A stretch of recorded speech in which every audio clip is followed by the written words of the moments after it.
भाजपा कार्य समिति की बैठक में बोले सीएम योगी, मोदी है तो मुमकिन है वैश्विक मंत्र बन गया है।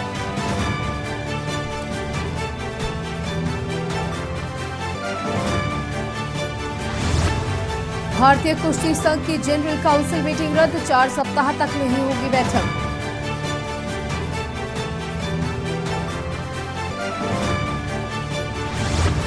अखिलेश यादव का उत्तराखंड का दौरा आज, हल्द्वानी में एक शादी समारोह में शामिल होंगे अखिलेश यादव।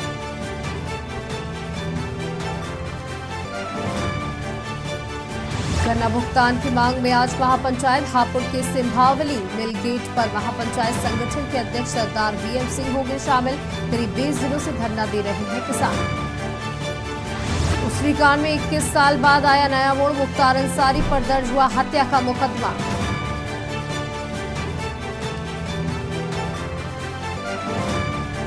शीतलहर के बीच बारिश के आसार, सर्द हवाएं छुड़ा रही कपकपी, पहाड़ों की बर्फबारी का दिखा असर।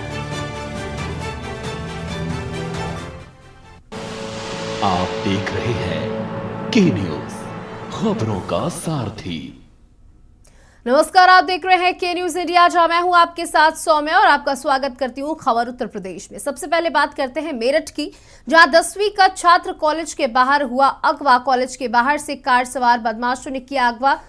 छात्र को मुजफ्फरनगर के जंगलों में फेंक बदमाश हुए फरार। परिजनों के साथ थाने पहुंचा पीड़ित छात्र। छात्र ने आपबीती बताकर कार्रवाई की मांग की। पुलिस ने पीड़ित छात्र को तहरीर पर की जा रही जांच। सदर बाजार क्षेत्र के फैज एयाम इंटर कॉलेज का मामला।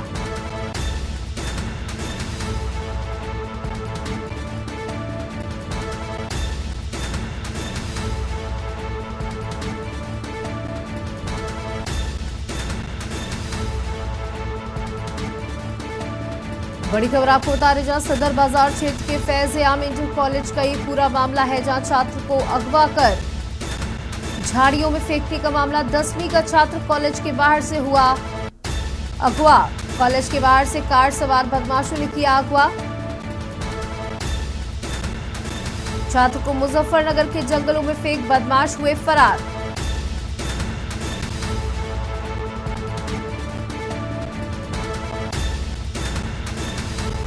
परिजनों के साथ थाना पहुंचा पीड़ित छात्र।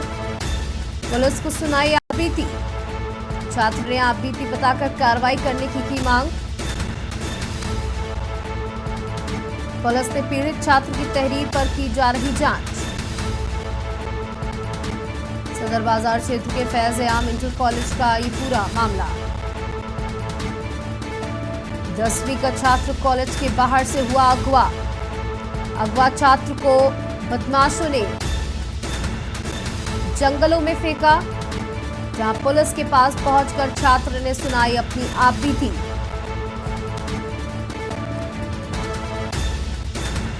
परिजनों के साथ थाना पहुंचा पीड़ित छात्र।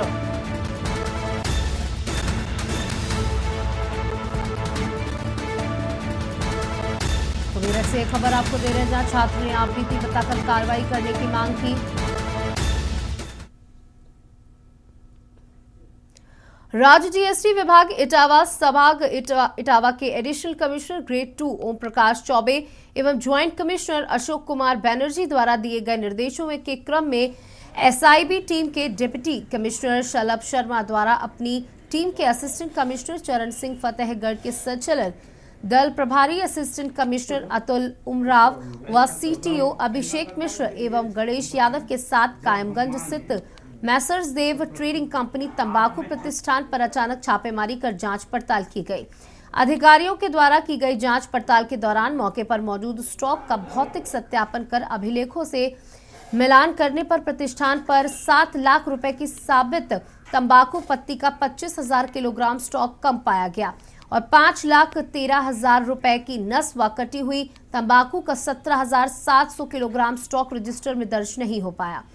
जांच पड़ताल के दौरान 5,13,000 रुपए का माल स्टॉक रजिस्टर पर दर्ज न हो पाने पर उक्त माल को अभिकृत कर प्रतिष्ठान मालिक से कर व अर्थदंड सहित 3,57,630 रुपए जमा कराए गए।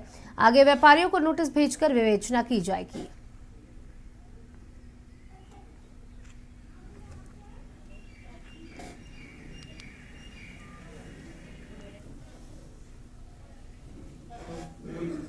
ऊपर का जगना हो जाता तो वही एग्जॉशन बहुत हो जाता है। हाँ इसका योगी की संभल पुलिस ने कांग्रेस नेता राहुल गांधी के लोकसभा प्रतिनिधि बताने वाले युवक की लग्जरी गाड़ी का चालान काटा। सांसद लिखी लग्जरी गाड़ी सवार शख्स के पास सबूत के तौर पर दस्तावेज नहीं मिलने पर पुलिस ने कार्रवाई की। इस दौरान सफेद पोश नेता की पुलिस से कहा सुनी भी हुई। लोकसभा प्रतिनिधि की गाड़ी का इंश्योरेंस भी जमा नहीं है, जिस पर 5500 रुपए का जुर्माना लगाया गया।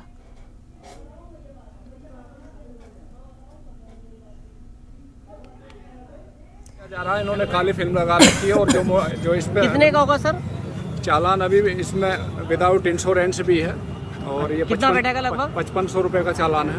वास्तव में राहुल गांधी गाड़ी नो पार्किंग में खड़ी है, नो पार्किंग का भी चालान नहीं, अभी हमने प्रतिनिधि से तो हमारे इन्होंने कोई लाभ या कोई वो तो लिया नहीं। हमारा जो इस समय हम लोग है उसका पालन कर रहे हैं। हम लोग इन्हें नंबर वो लगा रखा है बिना पार्किंग के गाड़ी पार्क दूसरा बिना पार्किंग के है और इसका वो नहीं है, तो उन धाराओं में हमारा चालान किया जा रहा है उनका। वो तो मुझे नहीं पता होगा सर। नहीं, क्या आरोप लगा रहे हैं आप पर? सांसद हैं? नहीं, मैं सांसद नहीं हूँ, लेकिन सर मैं जीतपाल यादव। गाड़ी किसकी है? राहुल गांधी जी की। राहुल गांधी जी। हाँ, मैं उनका लोकसभा प्रतिनिधि हूँ। कहाँ के सर? आपको सर, मैं एक दिन के लिए आया हुआ था और ये गाड़ी मेरे ही नाम पे रजिस्टर्ड है। इसमें राहुल गांधी चलते हैं? हाँ, और एक दिन की पदयात्रा की छुट्टी थी तो मैं आया हुआ था। काले शीशे लगी गाड़ी में राहुल गांधी कैसे चलेंगे? ना कांग्रेस का झंडा है और इस तरह से गाड़ी भी आपके नाम है और राहुल गांधी के नाम नहीं है। बाइट ले रहे हैं तो फिर कैसे आप मतलब ये तो दुरुपयोग हुआ ना। गलती है, चलो ठीक है, दुरुपयोग क्या है इसमें राहुल जी चलते हैं तो ब्लैक शीशे नहीं हो सकते और वो 100% नहीं है। ये वाले ही तो ब्लैक नहीं हो सकते ना, फ्रंट के और साइड के तो हो सकते हैं ना। हाँ, पुलिस जांच कर रही है, जांच के बाद ही कोई निष्कर्ष पे पहुंचेगी। महराजगंज जनपद के ठिठुरीबारी बॉर्डर से महज आधा किलोमीटर नेपाल के अंदर आज उस समय एक सड़क हादसा हो गया जब नेपाल के त्रिवेणी धाम में स्नान करके आ रही एक भारतीय नंबर की श्रद्धालुओं से भरी बस अनियंत्रित होकर गड्ढे में पलट गई। बस में गोरखपुर जनपद के पीपीगंज और कैंपियरगंज के लगभग 60 से 70 श्रद्धालु सवार थे, जिसमें से 5 श्रद्धालुओं की हालत गंभीर बताई जा रही है। शेष सामान्य तौर पर हैं घायल, जिनका इलाज नेपाल के नवलपरासी जिला के पृथ्वीचंद जिला अस्पताल में चल रहा है। दरअसल आज मौनी अमावस्या के दिन नेपाल के त्रिवेणी धाम में हजारों की संख्या में श्रद्धालु स्नान और दान करने जाते हैं, जिसको देखते हुए गोरखपुर जनपद के कैंपियरगंज और पीपीगंज के श्रद्धालु एक भारतीय नंबर की प्राइवेट बस से ठिठुरीबारी बॉर्डर के रास्ते त्रिवेणी धाम गए थे। त्रिवेणी मेले में गोरखपुर के कुछ लोग गए थे। वो वापसी में उनकी बस जो है वो नवलपरासी पश्चिम ज़िला जो है वहाँ पर महेशपुर गांव में पलट गई है, जिसमें कुल 5 लोग घायल हुए हैं। हम लोग जो नेपाल के ज़िला प्रशासन है उनसे भी संपर्क में है और हमारे यहाँ के जो वहाँ तहसील का प्रशासन है वो भी बॉर्डर पर उपलब्ध है लोगों के सहूलियत के लिए, और जिस किसी भी लोगों को इलाज की आवश्यकता है दोनों के लिए लोगों को वहाँ पे लगाया गया है और सभी प्रकार से उनको सहायता प्रदान की जा रही है। सर क्या कारण था, कैसे? ये अभी नेपाल प्रशासन से हम लोग इस बारे में संपर्क में है, वहाँ से जैसी जानकारी हम लोग को प्राप्त होगी आप लोगों को भी बताया जाएगा। फरीदाबाद रोटरी क्लब और आवास फाउंडेशन की तरफ से कार्यक्रम का आयोजन किया गया, जिसमें मुख्य अतिथि के तौर पर हरियाणा के डिप्टी सीएम दुष्यंत चौटाला ने शिरकत की। कार्यक्रम में पहुंचे डिप्टी सीएम दुष्यंत चौटाला ने पत्रकारों से बातचीत करते हुए कहा कि लगातार किस तरीके से प्रदेश भर में और खास तौर पर फरीदाबाद में पानी की बर्बादी हो रही है। ऐसे में इसे लेकर सुधार करने होंगे, जिसे लेकर रोटरी क्लब और आवास फाउंडेशन करीब 100 नए बोरवेल लगाने का काम करेगा, जिससे फरीदाबाद वासियों को पूरी मात्रा में पानी मिलेगा। इसके साथ साथ फरीदाबाद में हार्वेस्टर सिस्टम और रिन्यूअल योजना पर भी काम किया जाएगा। वहीं डिप्टी सीएम ने बताया कि जिस तरीके से लगातार पानी का स्तर घट रहा है, ऐसे में सरकार का भी यही मोटिव है। डिप्टी सीएम साहब, क्या मोटिव है, कितना फायदा जो है फरीदाबाद के? देखो, रोटरी फरीदाबाद इंडस्ट्रियल एसोसिएशन और आवाज़ फाउंडेशन ने मिलकर एक नया कदम उठाया है, जिसके अंदर डेड बोरवेल्स को कैसे रिवाइव किया जाए और रिचार्ज पिट्स को दोबारा लेटेस्ट टेक्नोलॉजी के साथ अपग्रेड किया जाए कि ग्राउंड वाटर रिचार्ज भी हो और अलग अलग जो लेयर्स हैं उनसे वेरीफाई करके हम पानी को उन डेड बोरवेल्स में कलेक्ट कर पाए। टारगेट यही है कि 1000 बोरवेल्स फरीदाबाद के हम रिवाइव करें और रिवाइव कर घर तक जो पानी की सप्लाई है उसको बेहतर बना पाए। और इसके अंदर जो हाइड्रोलॉजिस्ट की टीम हमारे महाराष्ट्र से आई है, उनका ये अनुमान है कि हम कम से कम इस रिवाइवल के अंदर 6 से 8 lakh litre additional water supply का दे पाएंगे। शाहजहांपुर में बीजेपी नेता और पूर्व जिला पंचायत अध्यक्ष वीरेंद्र पाल यादव के घर पर इंस्पेक्टर नीरज यादव द्वारा फायरिंग करने का बीजेपी नेता ने आरोप लगाया है। 5 लाख उधार लेने के बाद बीजेपी नेता के मांगने पर दबंगई दिखाते हुए घर पर पहुंचते इंस्पेक्टर नीरज यादव उधारी के पैसे मांगने को लेकर नीरज यादव हुए आग बबूला हो गए। गाड़ी से बीजेपी नेता एवं पूर्व जिला पंचायत अध्यक्ष वीरेंद्र पाल यादव के घर पहुंच इंस्पेक्टर ने गाली गलौज की।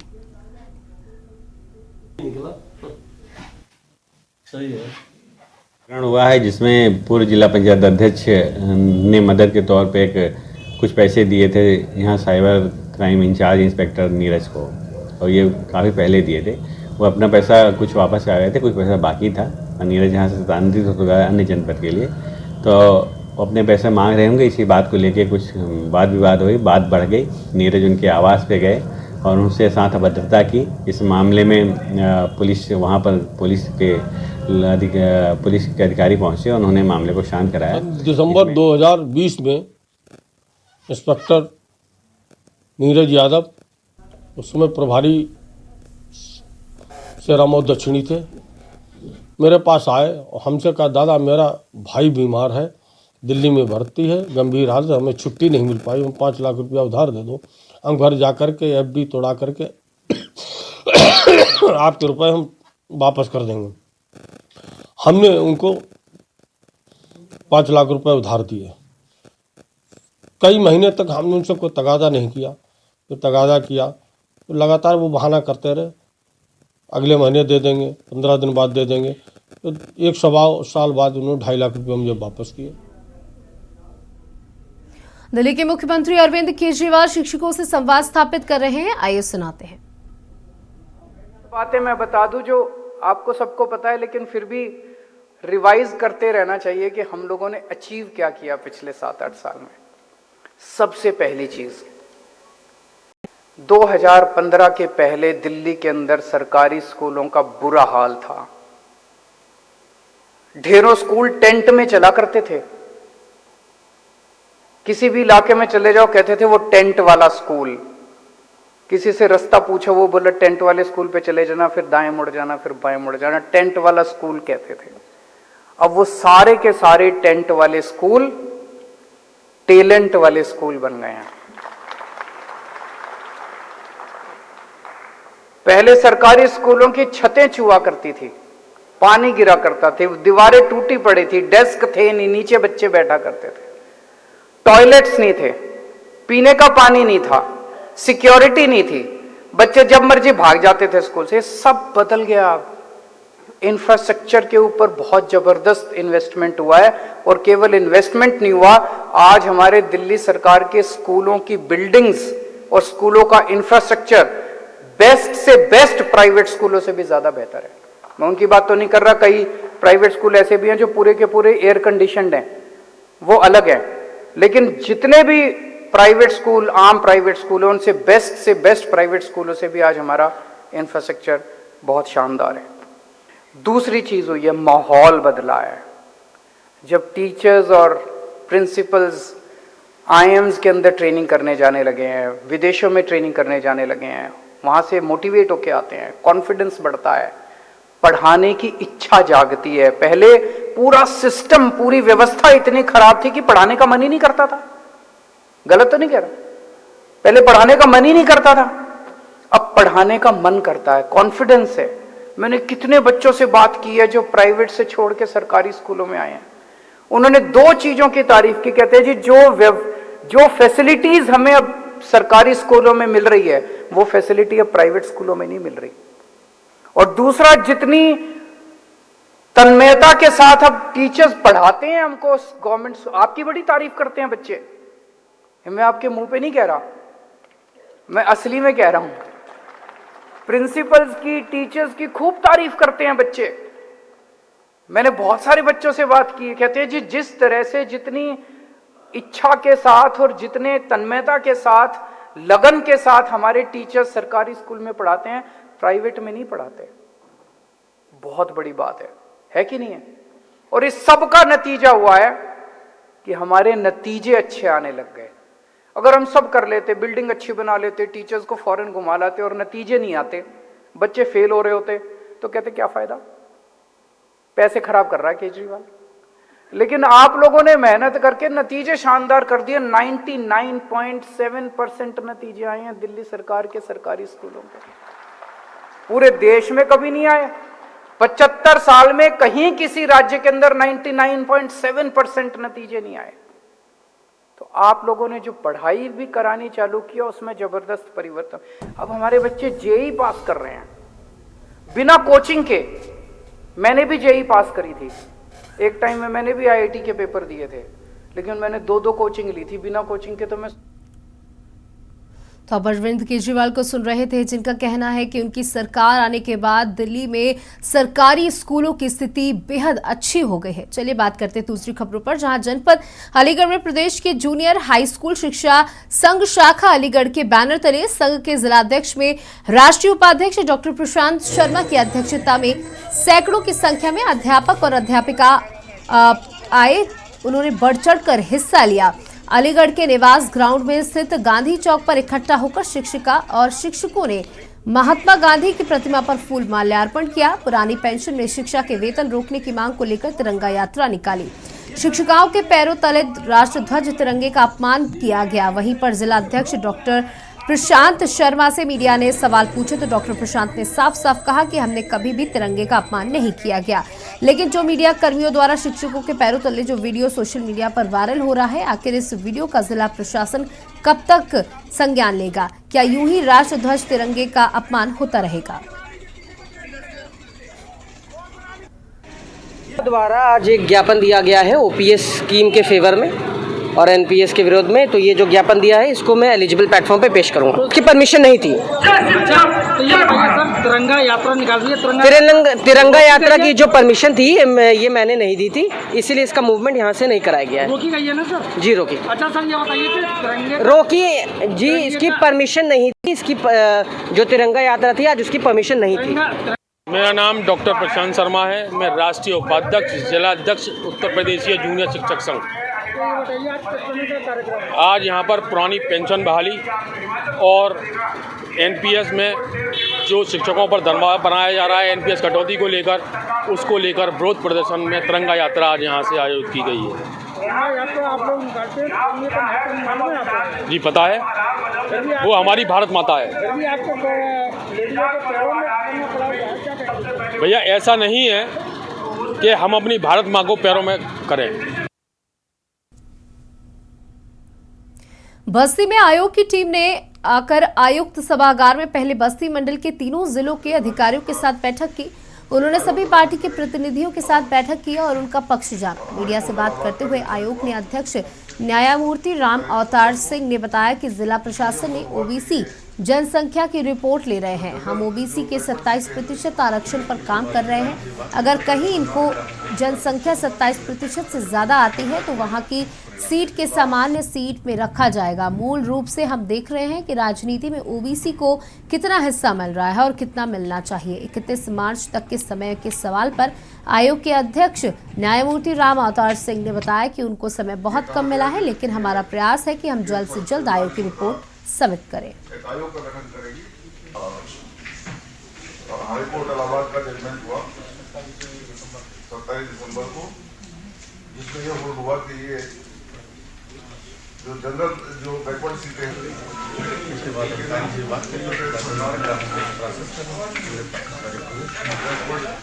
हमें यही देखना है कि ओबीसी को कितना रिप्रेजेंटेशन मिला हुआ, पॉलिटिकल रिप्रेजेंटेशन, और प्रॉपर रिप्रेजेंटेशन है कि नहीं है, कमी तो नहीं है किसी भी तरह की, वही सब देखना है। ये हम लोग प्लेस टू प्लेस घूम रहे हैं, सब डिस्ट्रिक्ट में जा रहे हैं, पब्लिक से भी बात कर रहे हैं और पॉलिटिकल पार्टी से भी बात कर रहे हैं, आप लोगों से बात करते हैं, आपसे पूछते हैं कोई प्रॉब्लम तो नहीं है किसी भी तरह की, या रिप्रेजेंटेशन ठीक है कि नहीं, या काउंटिंग ठीक हो रही कि नहीं हो रही, सब पूछते हैं आप लोगों से। शामली जिलाधिकारी जसजीत कौर द्वारा तहसील कैराना में उप निबंधक कार्यालय का निरीक्षण किया गया। निरीक्षण के समय जिलाधिकारी द्वारा कार्यालय के लिए आवंटित धनराशि से चल रहे निर्माण कार्य का जायजा लिया गया। मौके पर जिलाधिकारी ने कार्यालय में चल रहे मरम्मत कार्य यथा रिकॉर्ड रूम आदि मरम्मत कार्यों का निरीक्षण कर संबंधित अधिकारी से आवश्यक जानकारी प्राप्त करते हुए कार्यालय में रखे पुराने रिकॉर्ड को शासनादेश के अनुसार अलग करते हुए आवश्यक रिकॉर्ड को अलग रखने के निर्देश दिए। निरीक्षण के समय जिलाधिकारी द्वारा कार्यालय में कार्यरत कर्मचारियों के बारे में जानकारी प्राप्त करते हुए प्रतिदिन कितने बेनामे होते हैं इसकी जानकारी प्राप्त की गई, जिसमें प्रतिदिन एवरेज 35 बताया गया। निरीक्षण के समय जिलाधिकारी द्वारा जन सुनवाई पोर्टल पर प्राप्त शिकायतों का समय से निस्तारण करने के निर्देश दिए गए। कैराना तहसील में आज समाधान दिवस भी था और वहां मेरे द्वारा और एसएसपी साहब द्वारा प्रतिवाद किया गया। समाधान दिवस के उपरांत तहसील का और सब रजिस्ट्रार का ऑफिस जो है उसको देखा जा रहा है। सब रजिस्ट्रार के ऑफिस का निरीक्षण किया गया। वहां कुछ धनराशि स्वीकृत हुई थी रेनोवेशन के लिए, उस कार्य को भी देखा गया। रिकॉर्ड रूम बन रहा है, उसका भी मुआयना किया गया। कुछ रिकॉर्ड्स वहाँ अतिरिक्त संख्या में हैं, बहुत पुराने रखे हैं, उनकी इंडेक्सिंग नहीं हुई है। इसके लिए उनको निर्देशित किया गया है कि पुराने रिकॉर्ड्स को as per do read out कर देंगे और जो आवश्यक रिकॉर्ड्स हैं प्रॉपर इंडेक्सिंग करके ही रिकॉर्ड रूम में शिफ्ट करेंगे। इसके अलावा वॉशरूम, पानी की व्यवस्था, ये सब सुविधाओं को भी इंश्योर करने के लिए कहा।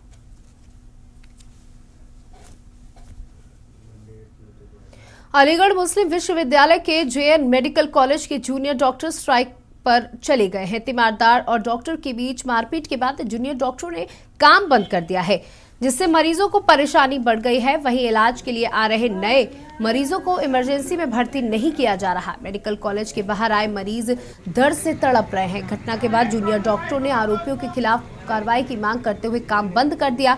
बताया जा रहा है कि 18 साल का अरमान नाम का युवक जेएन मेडिकल कॉलेज में इलाज के लिए आया था।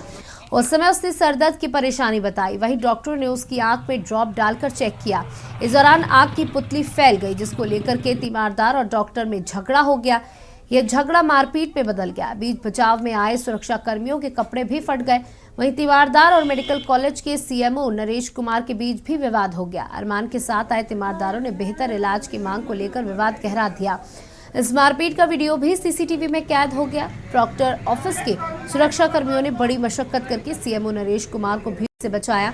हालांकि बताया जा रहा है कि मारने वाले लड़के एएमयू स्टूडेंट हैं। इस विवाद के बाद डॉक्टरों ने इमरजेंसी सेवा ठप कर हड़ताल कर दी है।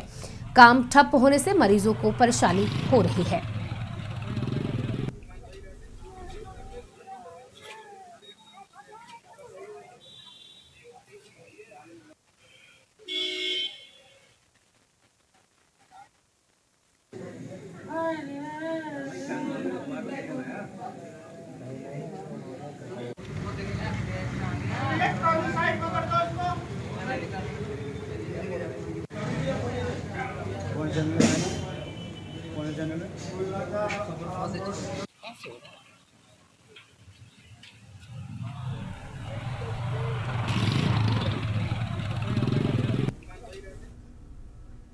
और इसी बीच लखनऊ से आपको खबर बता दें, जहां राज्य सरकार की नई पहल देखने को मिली है।